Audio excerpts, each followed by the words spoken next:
Just do it. Turn out okay. Today we are talking about what we currently know as the largest land animals ever to Yes, walk on land. what will eventually be some of the largest animals ever seen. Yep. Not living and not all in general, because I believe whales are bigger. In terms of mass, yes. In linear dimensions, no. But in biology, we usually talk in mass estimates. And by that token, yes, the blue whale is currently the largest creature we know of. Mm. And as far as we know, all the all the, all the animals that we're about to talk about today were herbivores, or at least omnivores. I don't know. I'm not sure. I don't know if any that were carnivores that I know of. We'll get to that when we get to the presentation.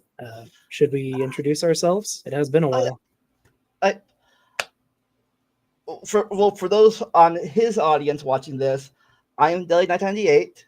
I have a podcast, Talk Time with Caffeine, which you're watching.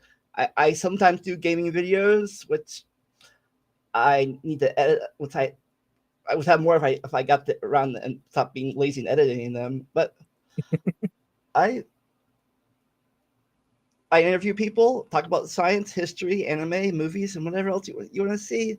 So if you haven't subscribed to me yet on his channel or him from my channel, do that little subscribing thing for back and forth. Yes, please go do that. Vendalia's channel is linked in the description, or his @ is on screen. It's right there. For my part, I am DokDeino, showing my face on this channel for the very first time, though I have recently been showing my face more often.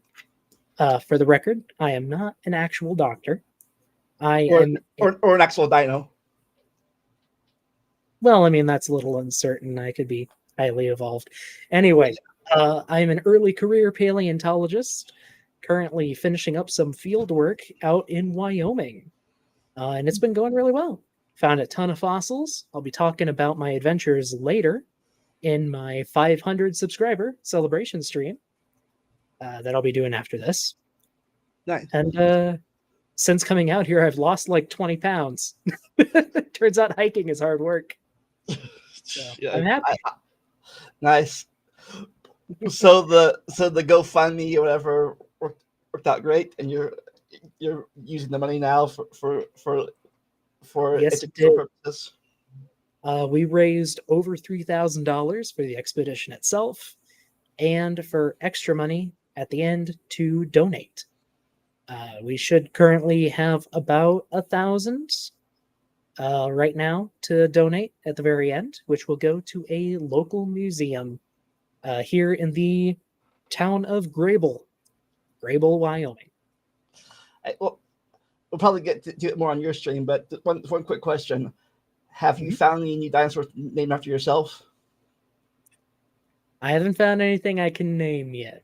Everything I've found is still on the ground because I can't excavate it. But maybe someday. Nice.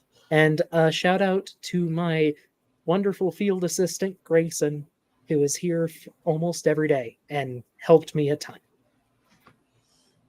He'll probably be on the celebration stream. Nice. So look forward to that. Okay. Well, introductions out of the way. Shall we introduce our dinos du jour? Yep. Today we're going to talk about the final major clade of dinosaurs, at least in the broad sense. Yes.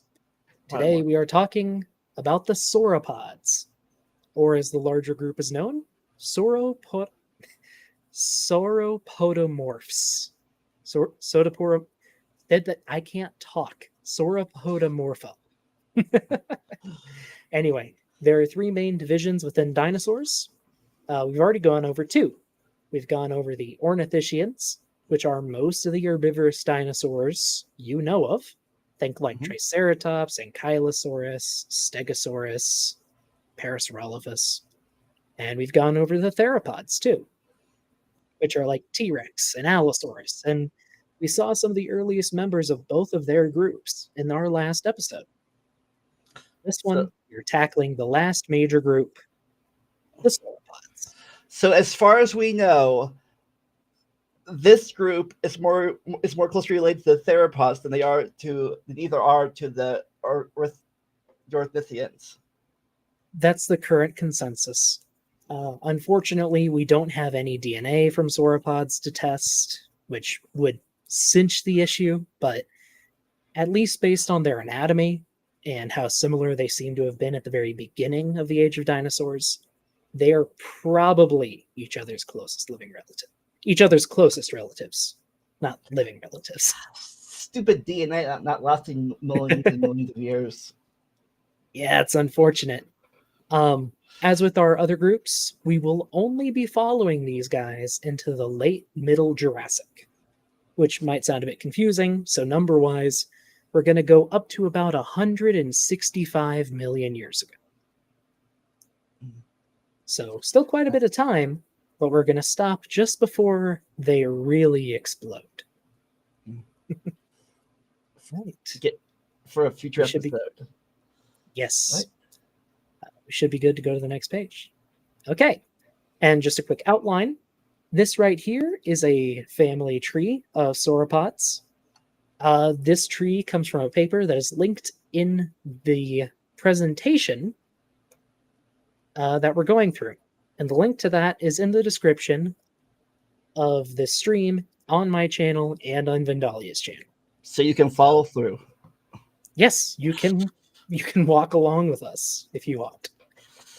Everything we'll be covering today is in that red rectangle. So we're going to go from the very base to more derived sauropods, but not all the way to the end. Good to go. All right. Yidok. Okay. And now we get to go over groupings within sauropods, because they all look pretty similar, but there are some pretty major distinctions. First off, there are two main categories, those being the basal sauropodomorphs and the derived ones. And each of those can be split into two other categories. So here are the categories for the basal sauropodomorphs. So these guys are all in the late Triassic and early Jurassic. And they go into two main clusters. You have the prosauropods, which may not be a real group. It's what we call in science polyphyletic, meaning that we're kind of just lumping similar animals because of similar characteristics that they evolved separately. There's a lot of work that goes into differentiating those from real relationships. I can't really speak on it in sauropods, but is that like I'm trying to remember all the clade names and stuff. Is that like how both birds and mammals are warm-blooded, but not warm-blooded through a common ancestor?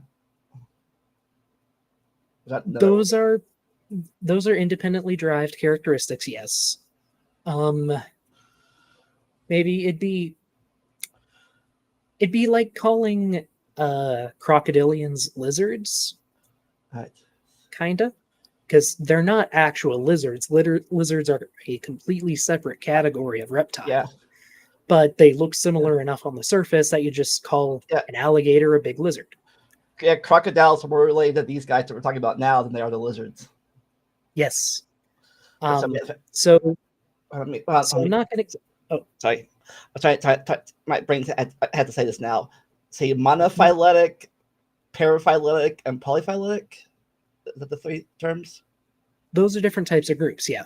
Yes. A monophyletic group is every animal that descends from one common ancestor. So you and your cousins form a monophyletic group to your grandparents. excuse me, paraphyletic is when similar things get grouped together by characteristics that they derived separately. So, like if sorry, so like back when you were in school, you and your classmates in a classroom would form a paraphyletic group. You're not related, you're just grouped together. And polyphyletic is pretty similar. Paraphyletic and polyphyletic are kind of just different grades of the same thing. That Well, at any rate, in go ahead. today's vocabulary terms. Oh, not all of them. So, all that to say, we're going to be going over these as broad body types rather than trying to separate out the true prosauropods from the true actual sauropods and all that. So, on one hand, we have the prosauropods. These are mostly bipedal, mostly lightly built, and mostly herbivorous, with a couple exceptions that we'll actually get to on a later page. They're also usually small. The largest ones get up to about 30 feet in length, but most of them are 10 feet long or shorter. So they're small plant eaters. The next group is the basal sauropods. These ones are when they really start to get big. Almost every dinosaur in this group is a multi-ton behemoth. And they're also mostly quadrupeds. So they started to get really big bellies to eat tons of plant matter, in some cases literally every single day. And that forced them to be quadrupeds because they just couldn't balance anymore.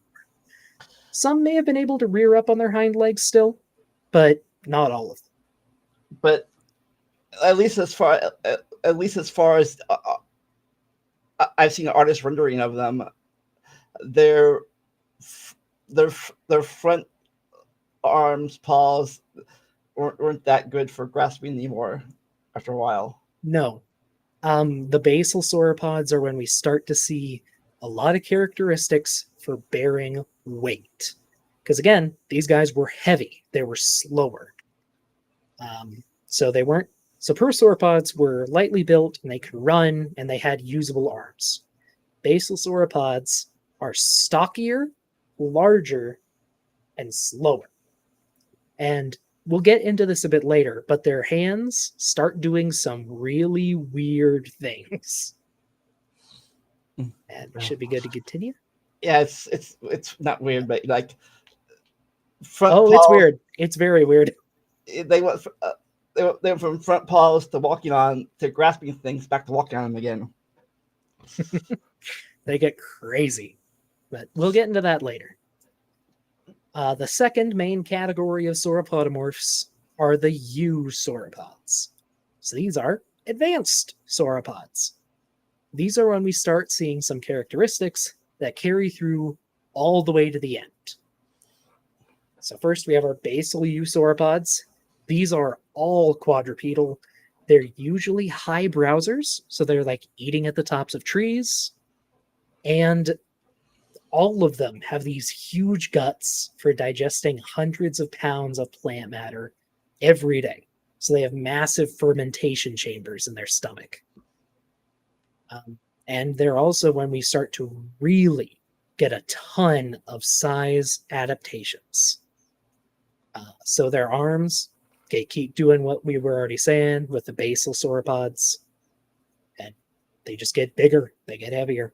Then the last group, which we won't get into today, are the neosauropods. These are the groups that make it all the way to the end of the Cretaceous. And they're very specialized. They go in a lot of different directions. Some focus on grazing, like grazing ferns and other plants. Others go into high browsers. They go to the other extreme. We basically have the difference between lawnmowers and tree trimmers. Yeah. Yeah, I know we're getting to a future episode, but for the longest time, I did not even realize that sauropods made it all the way to the in Cretaceous. I thought most of them died off before the Cretaceous started. A lot of them did die off in the late Jurassic and early Cretaceous, but there are a few lines that make it all the way to the end. And actually, in some places, they're going really strong. Like they keep going strong in Asia, South America, Europe, and Africa. They're everywhere except North America, oddly enough. But that's for a very far future video. Yep, they were patriotic Americans. Well, there was one that remembered the Alamo. We'll get to that eventually, though. Right. Here we have our first dinosaur of the evening. This is Saturnalia tunapiquium, or tupiniquim.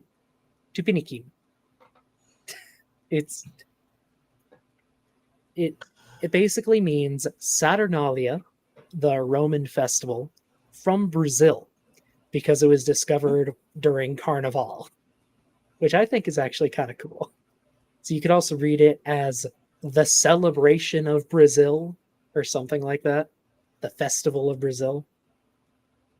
But it's one of the oldest sauropodomorphs we have. It's also one of the oldest dinosaurs we have. It's from about 200. Oh, go ahead. I say back when they still bipedal. Yes, it was definitely bipedal. It was from around 230 million years ago, and it was probably carnivorous, which is interesting. We don't think of sauropods as carnivores, but when they were tiny, they probably were. Even so, this guy already had a really long neck. Even the earliest sauropods have long necks, it seems. Yeah, that's what I was going to ask. Sorry, that's what I was going to ask you. How do we know that this guy is more closely related to the sauropods than the other branches? But yes, like said, the necks, I guess. Well, the neck is a big part. Oh. We actually have quite a bit of the skeleton. I think we're mostly just missing parts of the skull and the tail, but we have most of the rest of the skeleton. And it has a lot of little features that are only seen in later sauropodomorphs and not in theropods. It has those shared derived characteristics, which is how we do phylogeny in science. But yeah, it's just a little guy. I don't have a picture for scale, but it's about the size of a big cat or like a medium-sized dog. Maybe like a terrier. Well, no, terriers are small. Maybe about this, like the size of a bulldog, maybe. And so, was this when we still had Pangea, or the continent split up yet? Yes, 230 million years ago, still Pangea. So plenty of time to go ahead. Diversify in the one big continent before they got speciated apart from each other. Yep. And we have fragments of little dinosaurs like Saturnalia and some other ones we'll see later all over the world. In fact, I think the next one will probably surprise some people. Mm-hmm. Okay. So this wasn't the one I had in mind, but we'll go with it for now. So we're going up the tree still. We're going in order. Did I skip one? Nope. No, you're fine. Oh. So this is Lufangosaurus magnus, the great lizard of Lufang. This is a member of a group that we would colloquially call prosauropods. So again, that term isn't really used anymore. The term we use now is Massospondylid, after the dinosaur Massospondylus, which some people might have heard of. They're an early offshoot of sauropodomorphs, and they're kind of the first ones that get big. There are two species of Lufangosaurus. One is about 15, 20 feet long, which is still really big. But the other one, Lufangosaurus magnus, could get up to about 30 feet in length and weigh over 2 tons. So this is kind of the first large herbivore we see in the early Jurassic, which is kind of neat. So, do we know what natural selection pressures might have got them big, growing bigger? There are a few things. When you're bigger, it requires less energy to move around, which is kind of interesting. You'd think it'd take more, but longer legs go a long way to reducing energy costs. It also makes it harder for things to eat you because you're bigger. It takes less effort to defend yourself, and you can reach more food sources, especially with that already long neck they have. Like we said, the earliest ones had long necks. Growing a bit bigger means you can reach a lot higher and get a lot more food that other animals can't reach. So it's sort of a not a self-fulfilling prophecy, but it builds upon itself. Because you're big, you can reach food, you get bigger, you can reach more food, you can reach food easier. You can also be selected for in colder environments because bigger animals lose less body heat. Like honestly, sauropods could probably survive pretty well near the Arctic Circle just because of their sheer mass, which is kind of neat. Of course, as far as I know, back then there was no Arctic Circle. Well, it wasn't as cold as today. It still would have been cooler, but not as cold. Sure. Yeah, and of course, I guess I could say not as like a downside opposite effect. If you get to survive, if you get bigger, your predators get bigger too. At least more way to eat bigger animals. At least find a way to eat bigger animals. So they can. It depends on where you live and what the predator is. Sometimes predators stay good at hunting small game. Other times they will specialize in bigger game. But we don't see that for a little bit. It seems that the plant eaters get big first and the predators eventually catch up. It's like I heard it during one of my streams with Jackson. He talked about a bacteria that got multicellular to avoid a amoeba so we can eat it, but I never found out if the amoeba ever adapted to eating that bacteria that's bigger now. I forget the name, but I know what you're talking about. It was an algae that became multicellular, which is really cool. Yeah, but I want to find out if the amoeba ever adapted to eating it. I don't know if it did it or not. I don't know. But just to end off on Lufengosaurus, we actually have quite a few skeletons of it too. So we have a pretty good idea of what this animal looked like. Pretty neat, I think. And we should be good to go. Now we're going back to the actual line of sauropods. We saw the prosauropods already. This is what an early sauropod looked like. This is Ankylosaurus, the sought-for near lizard. It's a complicated name. Yeah, it sounds similar to one of the Orthician names, but not some of the Ornithischian names, yeah. The Ankylosaurus. Well, Ankylosaurus is actually really important historically. This was one of the first dinosaurs found in the United States. It was actually found on the East Coast. I don't remember if it was in Connecticut. I think it was in Connecticut, though. Excuse me. It was discovered in the 1800s, just scraps at first. And then some fossils were found in a quarry that had been dug up to build a bridge. So for a time, we just had the back half of this animal because the chunk that had the front half was used in building the bridge. And it wasn't retrieved until decades later when the bridge was eventually torn down. But it was eventually reunited. It's interesting. A lot of sauropods are found during construction projects. It's weird. but it happens a lot.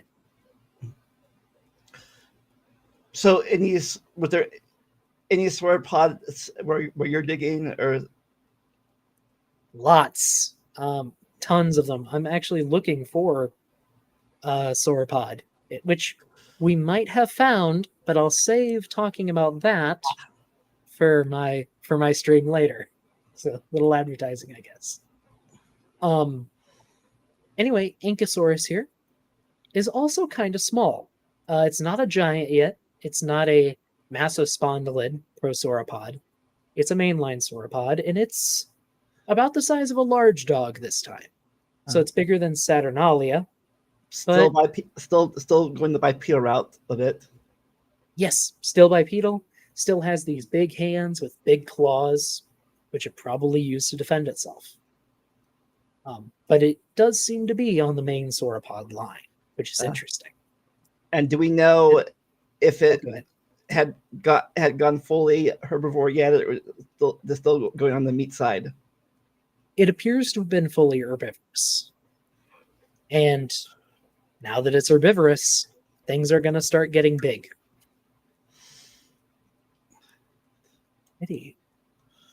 Well, sort of. So this is Mussaurus patagonicus, the mouse lizard from Patagonia. And it's at the same time one of the coolest and saddest dinosaur discoveries I've ever heard of. See, this dinosaur is called the mouse lizard because the first ones we found were babies. Babies in their nest, almost complete.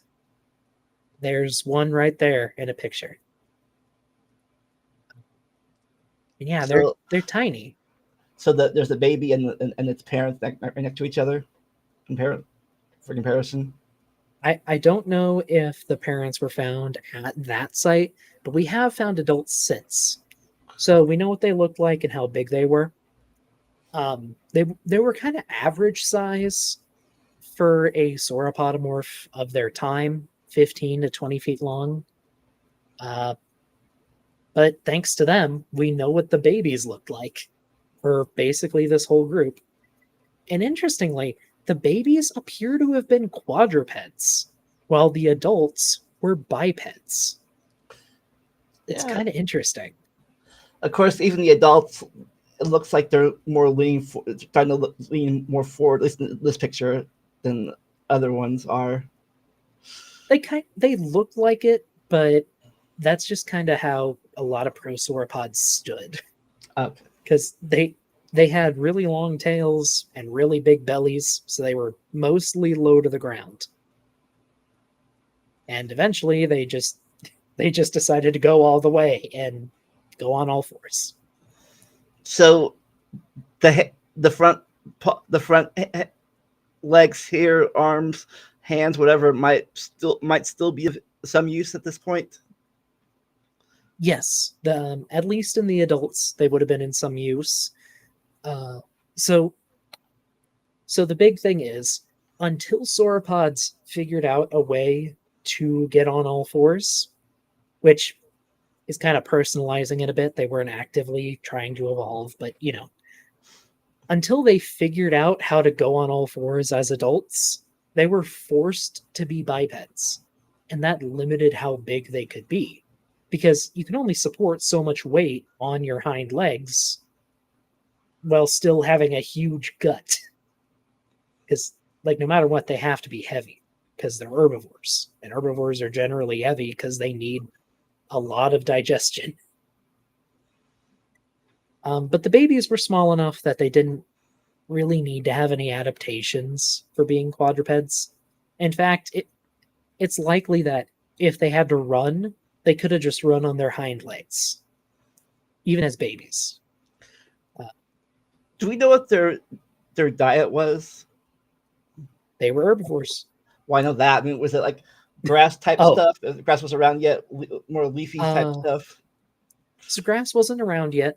They would have probably eaten a lot of ferns, especially as juveniles, and as adults, graduated to larger plants, maybe leaves, seeds, stuff like that. Right. A lot of sauropod teeth they're either built for slicing early on. They're built for slicing like a lot of herbivores. Later on, they start to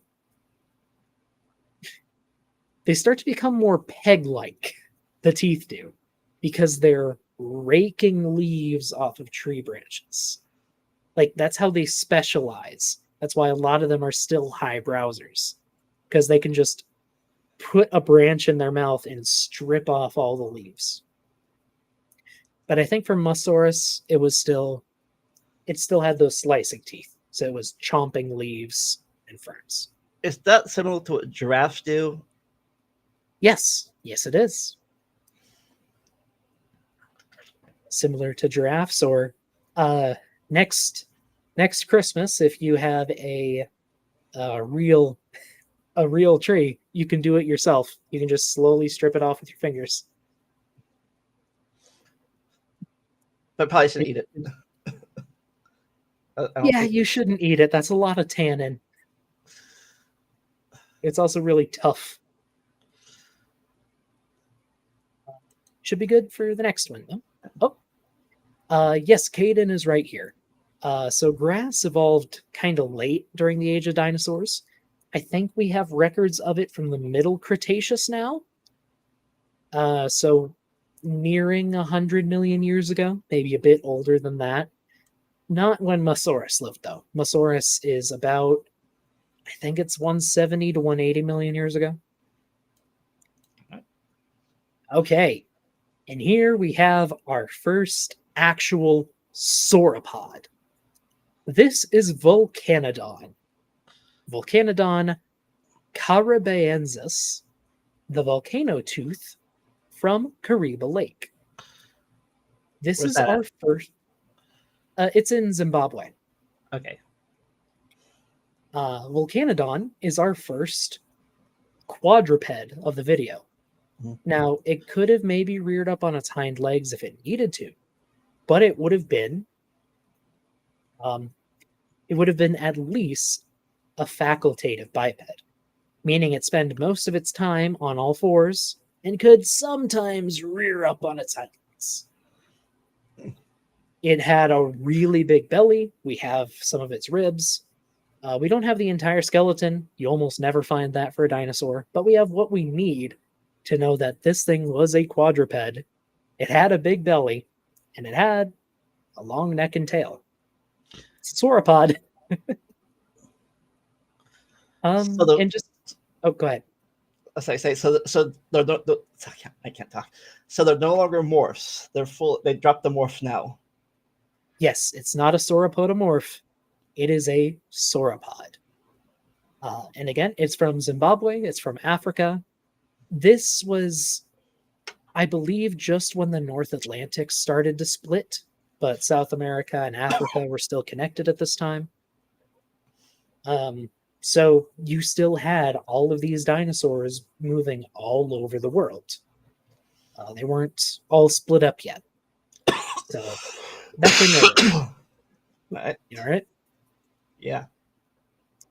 Okay. And just a little fun fact here.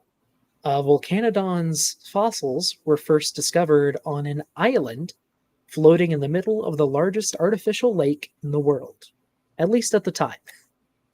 So it almost got covered by water.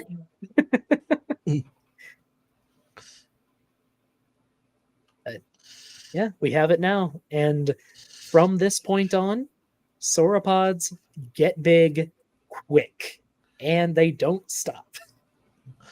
Volcanodon itself is estimated at, I believe, 10 to 12 meters in length. So about 30 to 35 feet. Okay. Of course, Chris, when you say quick, you mean in geological time, not in. Yes. Within the span of a few million years, they go from about 1 ton at most to 4 to 5 tons to 10 tons, and they keep going. Oh no, the animations didn't. Can you hit next really quick? Oh, that's a shame. weird. It worked when I was doing it on the on my phone. I saw each thing pop up individually, but apparently not on this presentation. That's weird. Can you like? Let me try to share the presentation. Let's see if that'll do it. Okay, it's my screen now. Yep. Okay, it's working. So, let's take a pause from our trip down the family tree and let's talk feet. Because sauropods Now they are all. weird. What's now by this point, it was all feet. Well, we're just talking about feet because sauropod feet are weird. See, because sauropods were historically bipeds, their feet weren't used to holding their weight, and they went through some really weird adaptations for it. So over on the left side of the screen, you can see what I think that's a diplodocid rear foot. There are some, I think, turtle feet, which aren't important, but you can also see a sort of family tree of different sauropod front feet. We start with Lufangosaurus, which we've already seen. That's kind of what the ancestral sauropod foot looked like. You know, it had kind of long fingers with a big first claw. And then we get to Shunosaurus, which is a bit more derived and we'll get to later. This is a quadruped, and its fingers have already shrunk, except for that big old thumb claw. They keep that for a while. So it's got really shortened fingers, and it's almost knuckle walking because it's losing phalanges, so the bones of its fingers. It's losing them, and it's starting to knuckle walk.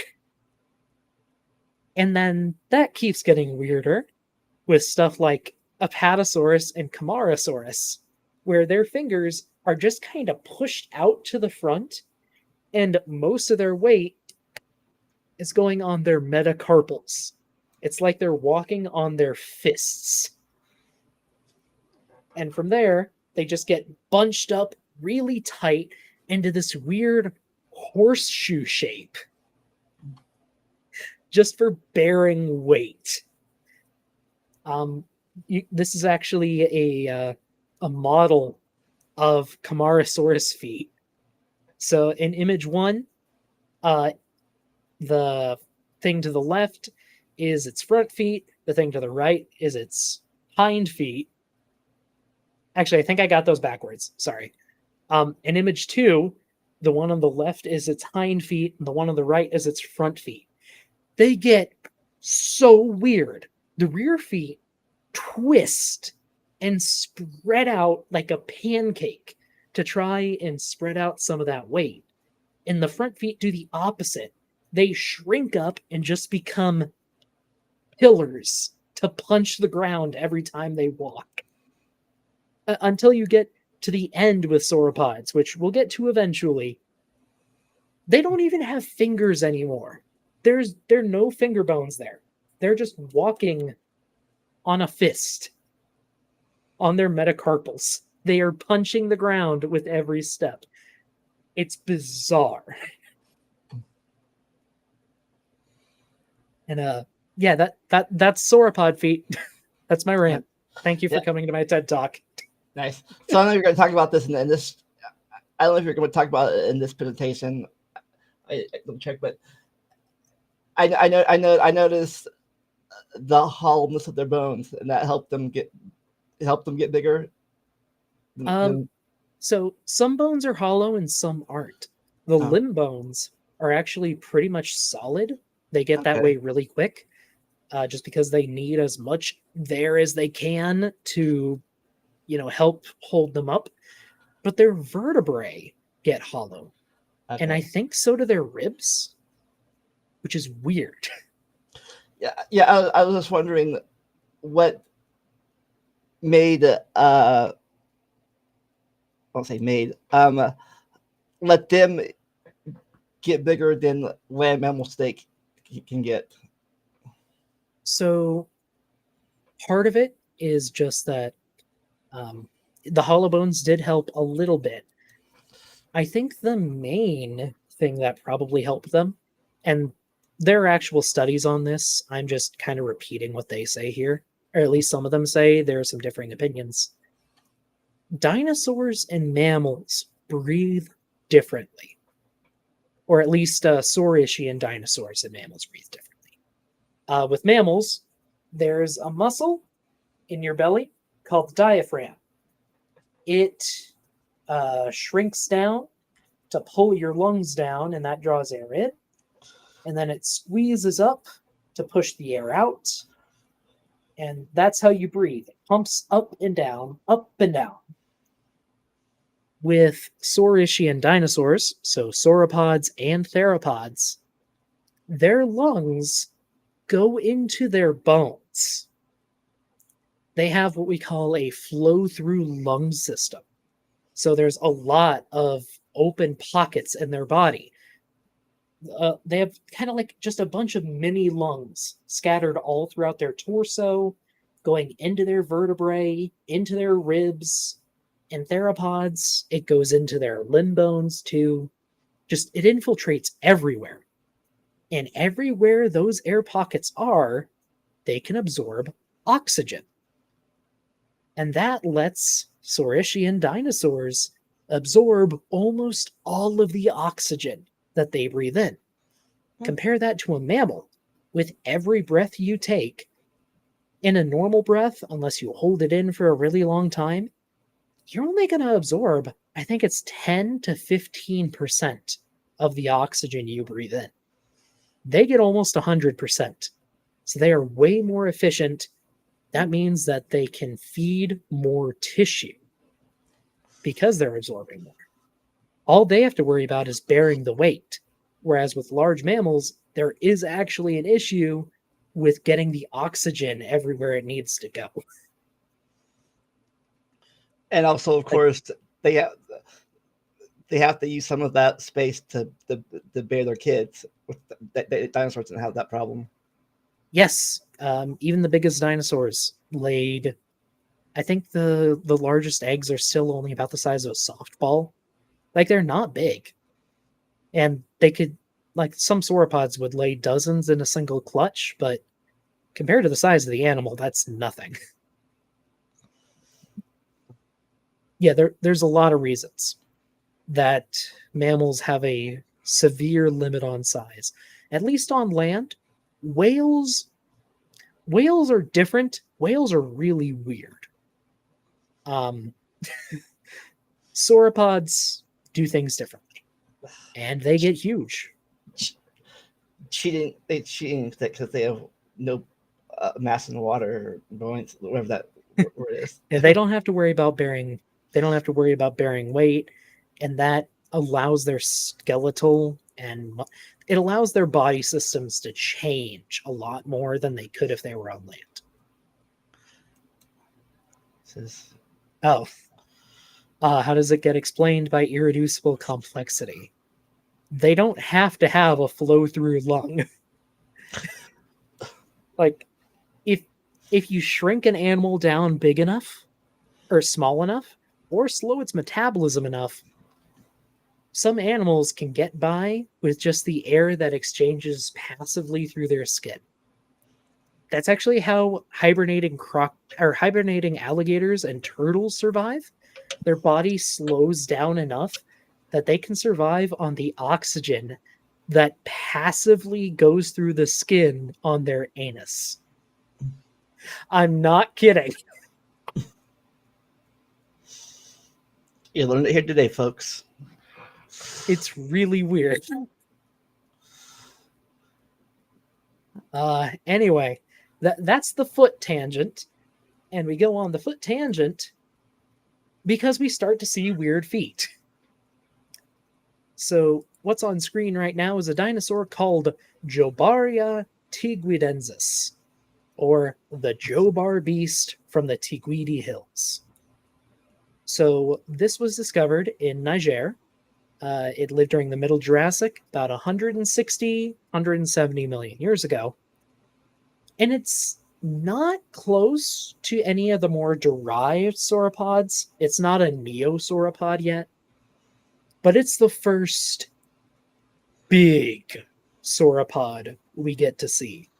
And by big, I mean the adults would have been 50 to 60 feet long, and they probably would have weighed over 20 tons. Like I said, when sauropods start getting big, they explode in size. Like Volcanodon only lived about 20 million years before Jobaria, and Jobaria is already this gigantic. And as you can see, its feet are already getting weird. The rear toes are slanted to the side, they're starting to squish out, and the front toes are already forming that horseshoe shape.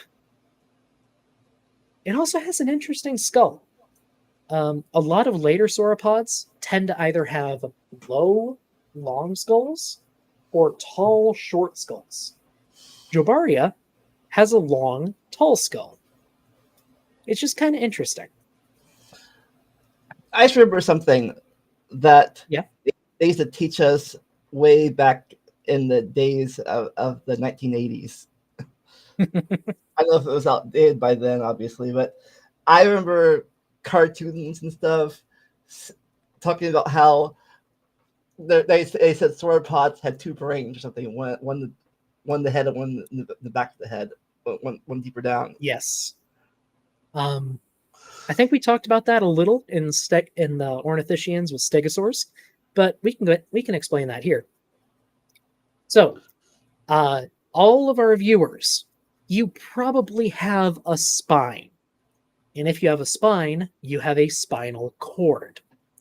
Now, the spinal cord is a long tube of nerve tissue that carries messages from your brain all the way to your butt, the end of your tail, which in humans has been resorbed back into the pelvis, basically. That spinal cord isn't just a tube. It actually has a few enlarged points. The first being your brain, which is, where you think and you remember stuff. But there are other places too. You have slight enlargements for every point that you have ribs, as an example, in your chest. There's an enlargement near the base of your brain. That's called your hindbrain. That controls a lot of your basic nerve functions. It takes over automatic breathing, your heartbeat, digestion, all that stuff. And as you go down, eventually you reach your pelvis. Now, your pelvis is very important. It does a lot of things. It takes care of waste evacuation, reproduction, and movement, because humans are bipeds. You walk on your hind legs. Now, the more functions an area of the spinal cord has, the bigger it's going to be. So you have an enlargement in your pelvis. So does almost every vertebrate. So does basically every tetrapod. So anything with 4 legs, because they have hind legs. Sauropods, including us, we're tetrapods. Yes, sauropods are also tetrapods. So they also have an expansion of the spinal cord in their pelvis. Now, it's pretty big in sauropods because they have a gigantic tail and 2 huge hind legs. So it's a bit bigger than it is in a human, but it's not unknown. Like, it's not a second brain. It is an enlargement of the spinal cord, but they only have the one brain. And the reason it's bigger is because not every signal that reaches your spinal cord goes back to the brain. There are other specialized nerve clusters that can perform basic functions. Like if you've ever been to the doctor and the doctor hit your knee with a hammer and your leg popped up, that signal from the tapping your knee didn't go to your brain. It just went to your pelvis and bounced back. Yeah, it's a quick reaction. But there's a lot of stuff like that. but definitely not a second brain like they taught back in the olden days of the 70s. No, it's not as complex as a brain. It just controls super basic functions. It'll happen with your hand too. If you touch something and you get hurt or it burns, your arm will jerk back before you can think about it. Yeah. Because it just bounces up to your spine, hits a cluster, and bounces right back, rather than having to go up to and be processed by your brain. Before we get to the chat question, the sauropod, I think I missed this before, but the sauropods had it worse for their that one nerve than giraffes do. Oh, the recurrent laryngeal nerve? Yeah. Yeah, we'll actually get to a sauropod in this presentation. Its recurrent laryngeal nerve would have been over 80 feet long. Definitely, that is insane. Definitely intelligently designed. Definitely. Like, at that length, that's like a second of delay at least from the brain to the voice box. Like, you would have time to actively think before your words would even come out. But I see Sydney Raptor's question here. So I'll just go ahead and read it out for anyone who's just listening. Do any creationists still claim that the sauropod's mouth was too small to have taken in enough plant material for energy needs? I haven't heard a creationist say that. I can believe that some of them would. And it's actually not a bad question. Could they have eaten enough food to satisfy their bodies? And the answer is yes, and maybe no. The larger your body is, the more you can usually get out of what you eat. So a huge sauropod has room for huge stomach and huge intestines. That means they can ferment the food longer and get more calories per pound of food. Now, there is a limit to that. There's a ceiling to that, of course. And that might have been the cap on their body size, or it could have been other physical things. Okay. But they could eat enough to sustain their body. If you wanted, you could probably do the math on that. You need to know, like, the scaling for body size to, I guess, digestion efficiency, how much heat you would lose through your body. A lot of calculations, but it's thermodynamically possible. Speaking of that, were the sauropod lineage endo or ectothermal? Okay. So the big thing is that endotherms and ectotherms, it's not a dichotomy. Okay. They're two ends of a spectrum. All dinosaurs ancestrally were probably endotherms, strict endotherms. However, as you get bigger, you don't need to actively create heat as much. At a certain point, your body's natural processes take over, and you don't have to worry about heat. If anything, you have to worry about getting rid of heat to maintain body temperature. And this is just a personal thing, but I think that might be why sauropods kept such long necks and tails all the way to the end, to help dissipate heat from their giant bodies and fermenting tons of plant matter. That's a personal thing, though. I don't know if there's been any work on that. There probably has. I just haven't read it yet.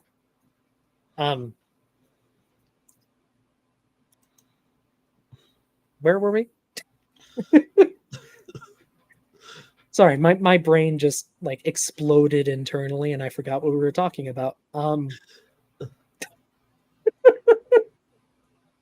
No, I did not check that body size limit with Dr. Kent, the jerk. Also, thank you, Captive Desk. Yeah, I finally reached 500 subscribers. We are celebrating that this evening after this stream.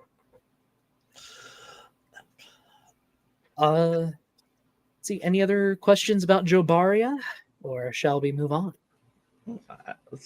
I'm good. Mm-hmm. right. A Tuscan. Oh yeah, I'm in control. I forgot. Okay. Here we get to one of the big boys. Not just in size, in importance. This is Cetiosaurus oxoniensis, the whale lizard of Oxford. This is the first named sauropod, and one of the first named dinosaurs ever. Although it wasn't recognized as a dinosaur at first, because it was discovered before the name Dinosauria was coined. Originally, it was thought to just be like a giant sea monster, like a giant crocodile. So it was given the name Cetiosaurus. And it was a huge animal. Cetiosaurus was another dinosaur that could grow up to like 50 or 60 feet, up to 20 tons. It was huge. But the problem is, as with most other early dinosaurs, it became what is known as a wastebasket taxon, meaning that a ton of different dinosaurs got lumped in with it because they were vaguely similar. Kind of like how they used to put what's that? Protistus in one big lump. Like Protista, yeah. Protista is a wastebasket taxon that just happens to be an entire. Was it a domain? Yeah, I think it was a domain. Yeah, it was.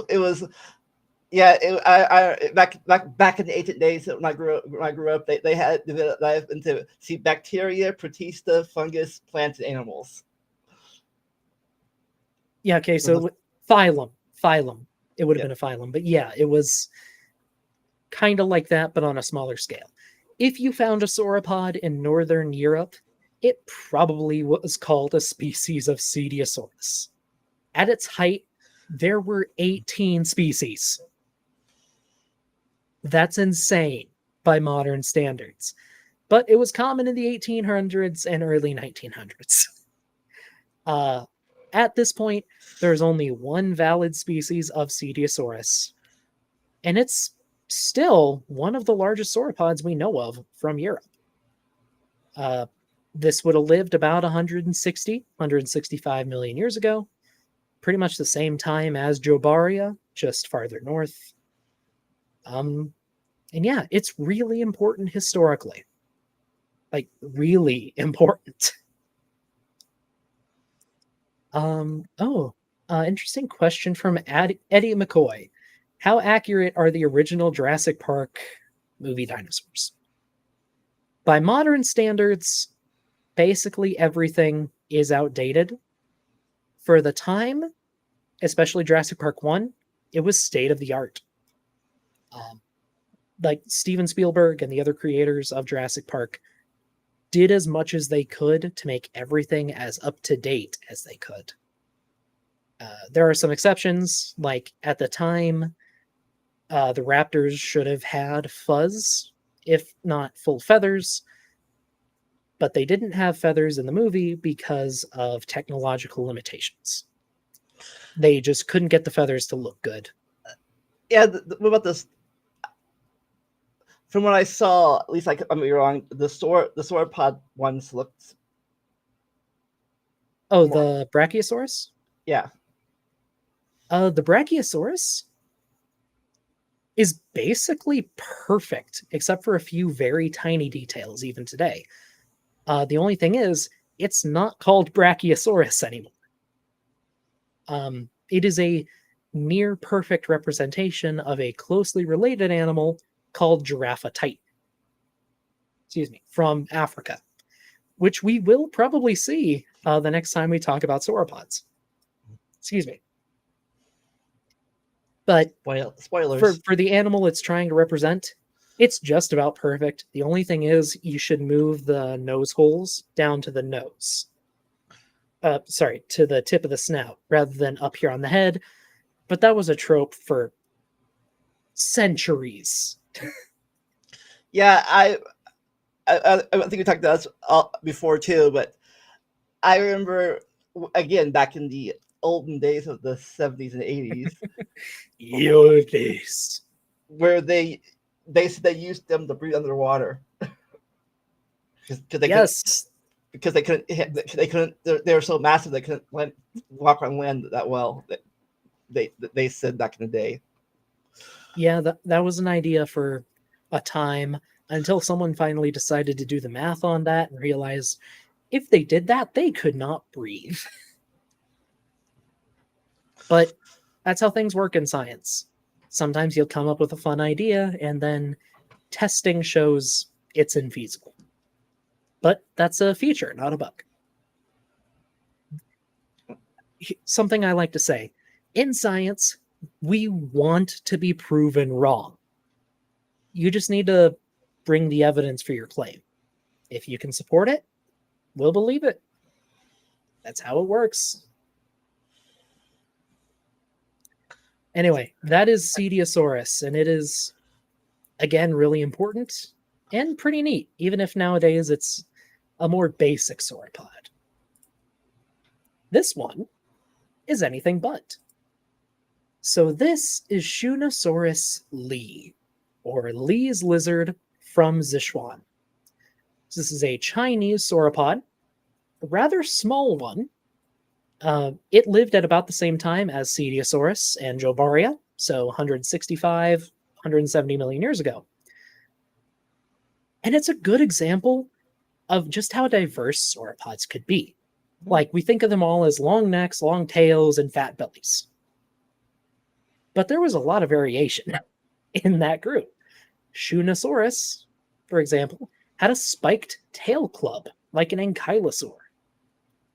And it's not the only one that had it, which is weird. Like, it's one of those features where we can say, okay, this was used for something.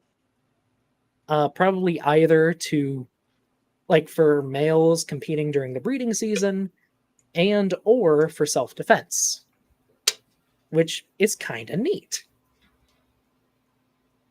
And also, Shunosaurus, we have a lot of individuals, at least a dozen. So we know what almost every bone in its body looked like, and it's a great representation of what a lot of sauropods looked like during this time. It's about the size of a Asian elephant, so about 30 feet long, maybe 4-5 tons at most. Small for a sauropod, still huge by modern standards. And it's a neat animal. So it would be smaller or bigger than what an elephant would be? It would be about the size of an Asian elephant, Okay. maybe smaller than at least a bull African elephant. Which not every sauropod was a giant. There were small sauropods, even all the way to the end of the Cretaceous. Right. And now, our final dinosaur of the evening. Now we are talking about Mamenchisaurus constructus. It's another Chinese sauropod with a longer name this time. This is the lizard from a construction site on Horsegate Creek. No picture, or is that picture coming later? Picture is going to be in just a second. Okay.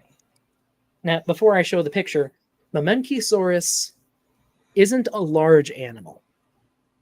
It is a titan. This is what this thing looked like. That neck was 15 meters long. That's 50 feet long. It is absurd. Your logo is covering up the artist credit, but if anyone, it's okay. Anyone can see it on the presentation itself. Again, links in both of our descriptions. But yeah, Mamenchisaurus constructus. Gigantic. And just riding the line of the middle and late Jurassic. So it is the last one we'll talk about for now, but this is giving you guys a taste of what's to come. From here on out, sauropods continue to diversify. They get crazy. Some of them are the largest land animals to ever exist. Others are small and fulfill really weird niches. Yeah, I wonder And if they use go ahead. their necks for sexual selection.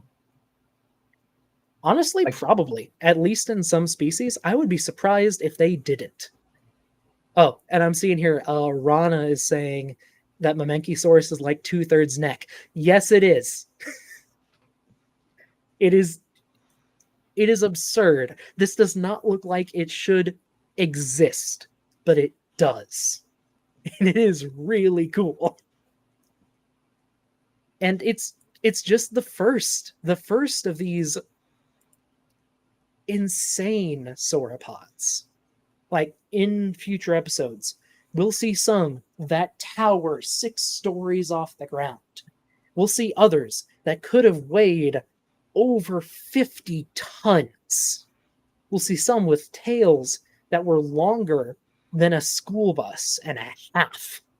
Like, just absolutely insane animals.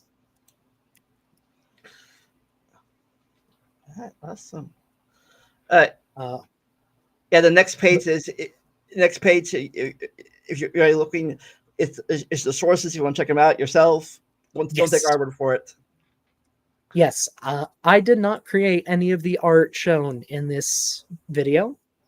All artist credits go to the individual artists. The way the sources here work, for most of them, I put the artist credit on the page. If it came from a paper or something with a really long title, it is here with a direct link to the image. Awesome. And yeah, that is Sauropodomorpha. They mentioned. Okay, you might question in chat, not like that's now, but they mentioned this earlier. For any creationist that might be watching, how do we know that these sauropods weren't the animal they talked about in the Book of Job, like some of them claim? Okay, so there's a few things for this. Okay, now granted, I'm not a Bible scholar, so what I'm saying here, some details may be incorrect. Okay. The creature described as Behemoth in the Book of Job is a large, powerful animal with, what is it, sinews of iron and bones of bronze or brass. Yeah. It's huge, it's strong, and they list a few things. They say that his nose pierceth snares, for one. They say he has a tail like a cedar, which we'll get. Sorry, his tail moves like a cedar, is how you should say it, because it's specifically describing the motion of the tail, not the form of the tail, which we'll get to in a second. And also that he braves the rivers, like he braves the Jordan when it floods, undeterred. So, good swimmer. So, the first thing, his nose pierceth snares. Good luck getting a sauropod to stick its head through a snare, first off.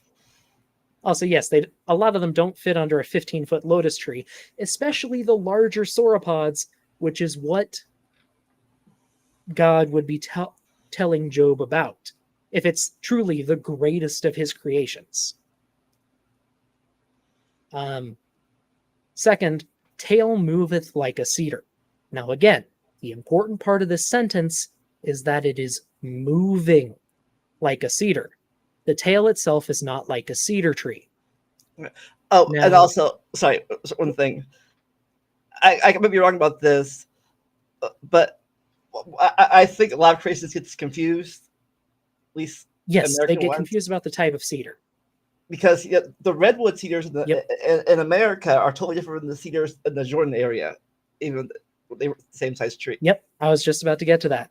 So, where the Book of Job was written, in the Middle East, there are cedar trees.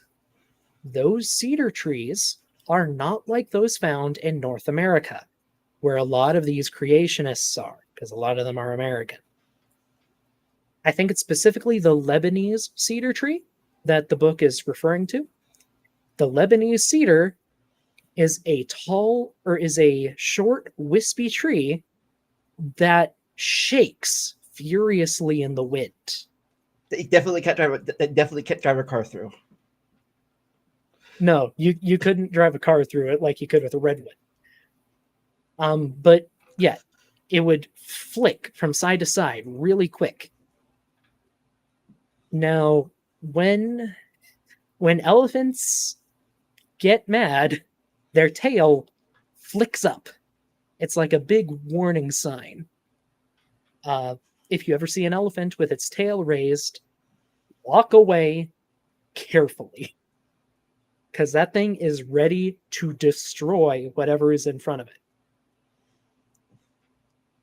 And the last thing,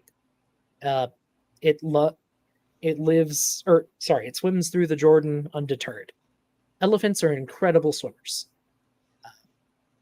They ford through rivers all the time. And in fact, the reason why there are elephants in Sri Lanka, so an island south of India, is because they swam there. Elephants can swim for tens of miles at a stretch. And they're undeterred because they can just use their trunk like a snorkel. Now, some scholars disagree on what the behemoth is. Some will say it is a hippo. Some will say an elephant, or some will say a rhino. I personally think an elephant is the best fit, but I am not a Bible scholar. Or biologist. I've just listened to their. I'm a geologist with some biology interests. So if you want to, I listen to what the scholars say, and the consensus is probably an elephant. All right. All right. So anybody else in chat have any questions before we start? Before we have to get ready for his personal stream. Well, just before any come in, yeah, I'm celebrating 500 subs tonight.